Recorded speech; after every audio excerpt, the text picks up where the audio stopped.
want to talk a little bit about intrinsic and why I named intrinsic. So intrinsic means something at the core without being adapted to any external factors. So that's what I do within my coaching.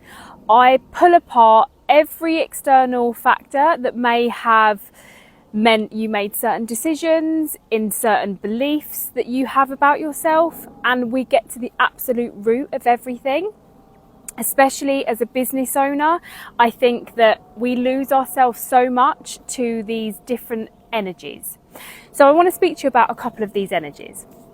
So one of the energies that drives a lot of us as business owners is this proving energy.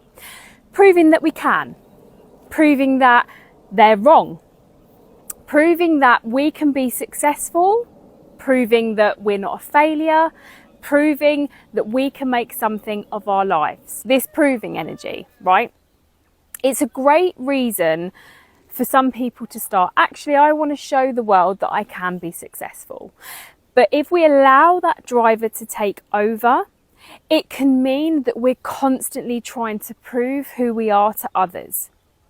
So if we're constantly trying to prove who we are to others, who are we being to ourselves? If we're constantly trying to prove we can, at what point do we ask for help if we can't? When we allow these different types of energies take over the driving seat of creating our business, where is that business being based from? This need to keep going.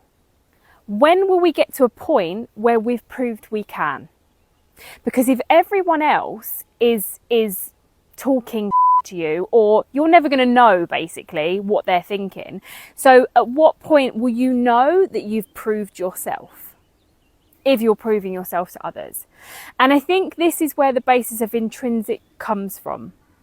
We shouldn't need everyone else's approval to be successful, because we're constantly going to be chasing success.